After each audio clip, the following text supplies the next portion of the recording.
Terima kasih, terima kasih. Iya, selamat datang Pak. Bagaimana Pak kabarnya? Alhamdulillah baik-baik ya, keren ya. Nih.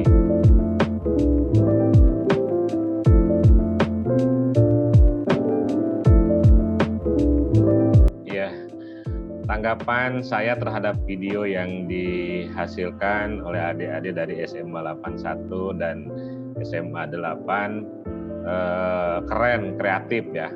Ini menandakan anak muda zaman now ini ya memang harus tadi kreatif, menggali dan jangan malu, jangan sungkan gitu ya.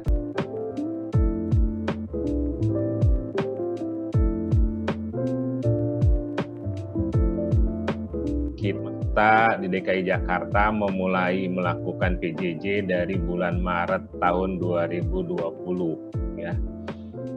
Waktu itu Ibu Kepala Dinas membuat surat edaran nomor 26 tahun 2020 bahwa kita mau mulai melakukan pembelajaran di rumah. Ada surat edaran dan seterusnya. Nah, setelah itu tentu belajar dari rumah atau PJJ ini baru kita melakukan, karena sebelum-sebelumnya tidak punya pengalaman melakukan pembelajaran jarak jauh yang massal dilakukan.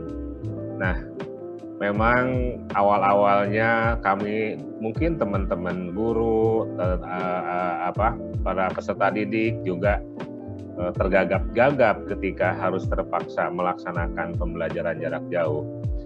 Pembelajaran jarak jauh saat itu adalah pilihan lain, tidak ada pilihan lagi, mengingat kesehatan, keselamatan ya dan hak pendidikan harus terpelihara. Hak anak ya, hak anak itu pertama hak hidup. Ini tetap harus kami pelihara, harus kami jaga, kemudian juga hak sehat ya. Dan yang kedua adalah hak memperoleh layanan pendidikan. 3 hal ini harus terlaksana di masa pandemi, maka salah satu caranya adalah melakukan pembelajaran jarak jauh.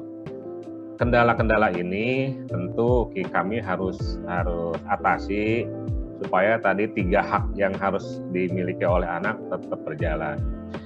Kendala yang pertama yaitu mengenai gagap teknologi. Guru-guru kami memang belum terbiasa. Kami berusaha bekerja sama dengan salah satu platform untuk melakukan pelatihan. Jadi guru-guru mengikuti pelatihan bagaimana melaksanakan pembelajaran jarak jauh yang baik, yang efektif, efisien, menyenangkan, dan kreatif. Alhamdulillah kami bekerja sama dengan salah satu platform, sudah hampir ribuan guru sampai saat ini sudah mengikuti pelatihan tersebut.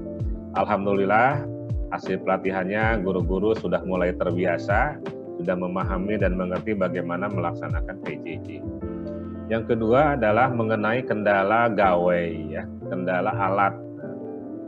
Karena di Jakarta tidak semua anak, tidak semua orang tua memiliki kemampuan untuk membelikan gawai kepada anak-anaknya. Maka kendala ini kami coba atasi dengan meluncurkan program KSBB Pendidikan. KSBB itu kolaborasi berskala besar di bidang pendidikan. KSBB ini menghimpun para donatur untuk menyumbangkan, ada HP-nya, ada tabletnya, ada laptop, ada komputer PC kepada ditampung dalam satu sistem, kemudian nanti didistribusi ke sekolah-sekolah yang memerlukan. Sampai dengan tanggal 31 Maret ini, adik-adik, alhamdulillah sudah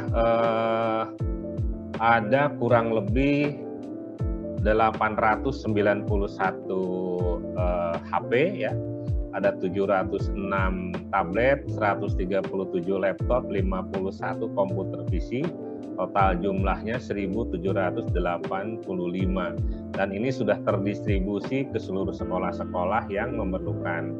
Bahkan ada satu sekolah yang menerima gawainya seluruh murid memperoleh gawai untuk dimanfaatkan dalam rangka kelancaran PJJ.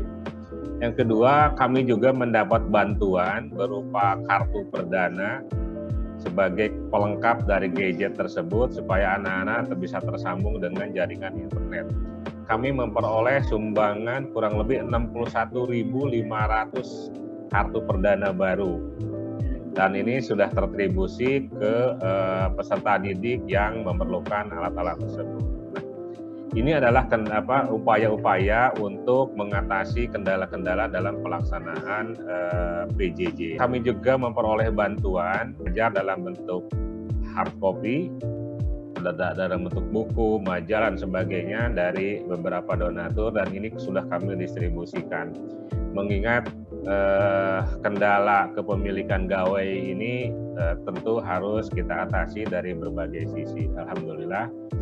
Dan sampai saat ini pembelajaran jarak jauh, meskipun saya yakin adik-adik seperti Andita, mungkin Sheryl, sama Keisha dan lain-lainnya sudah kangen ya dengan pembelajaran luring gitu ya.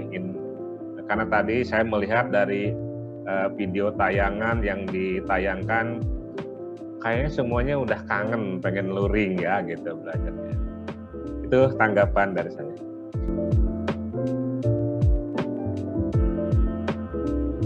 Jadi tentu ada setiap hal, setiap aspek ada kelebihan, ada kekurangannya.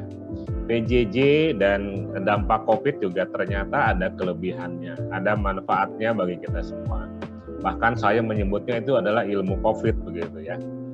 Kita semua sudah terbiasa sedang melakukan pertemuan secara virtual.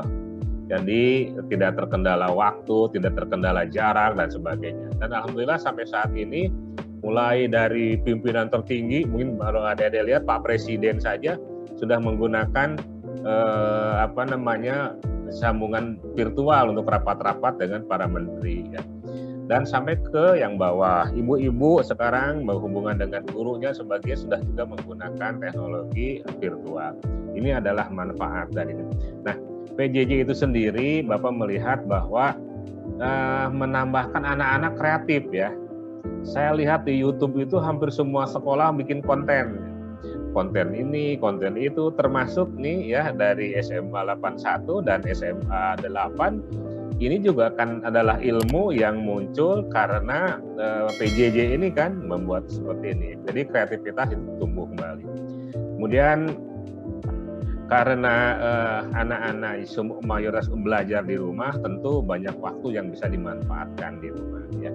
Mulai dari membaca, membuat proyek-proyek kecil misalnya, itu manfaat dari pembelajaran jarak jauh. Waktu kita juga semakin lebih efektif.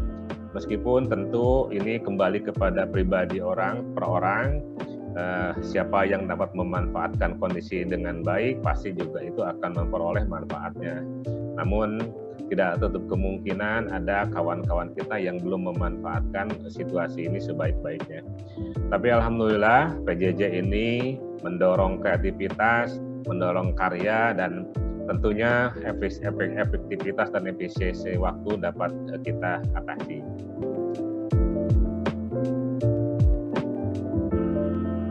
Betul, harapan dari kami Dinas Pendidikan terhadap terlaksana PJJ itu pertama tadi ya, mari kita manfaatkan kompetensi kita yang sudah secara perlahan-lahan menguasai teknologi komunikasi, teknologi untuk melakukan pembelajaran jarak jauh.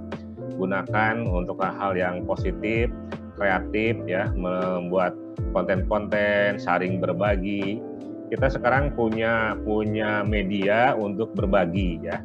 Misalnya SMA 8 punya cara mengatasi satu masalah, bisa dibuat konten, nanti di-share ke teman-teman. SMA 81 mungkin punya suatu juga kelebihannya, ini berbagi.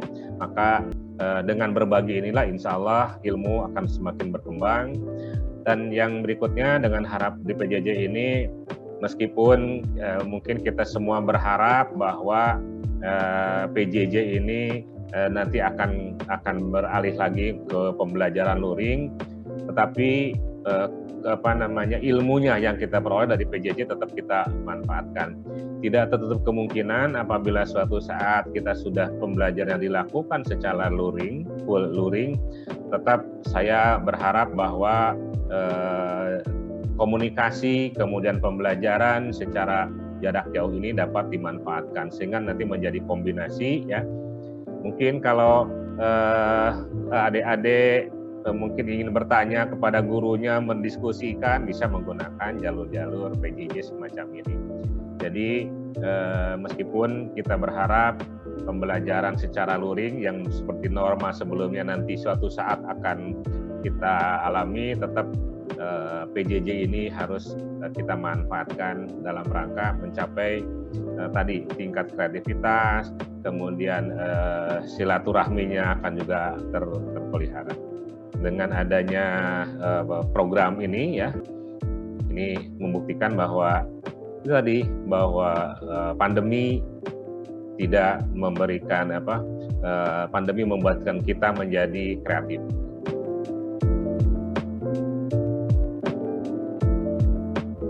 Bagus, pertanyaan yang bagus. Jadi kami dari Dinas Pendidikan berharap kita ini sekarang sudah ada 3 komponen penting di dalam pembelajaran. Pertama adalah komponen sekolah ya, di dalamnya ada guru, ada kepala sekolah, ada pendidik tenaga pendidikan, kemudian komponen orang tua dan komponen siswa.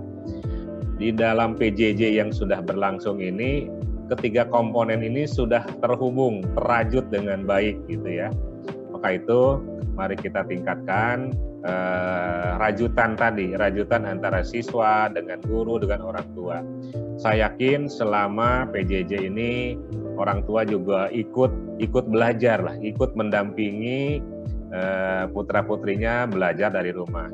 Ketika mendampingi putra putrinya belajar dari rumah, orang tua juga dengan sendirinya ikut belajar juga, ilmunya bertambah begitu ya. Dan yang berikutnya ternyata jadi guru itu tidak mudah gitu ya. Nah, Bapak dan Ibu guru, saya yakin ketika PJJ ini juga repotnya nggak kalah repot dengan pembelajaran biasa ya.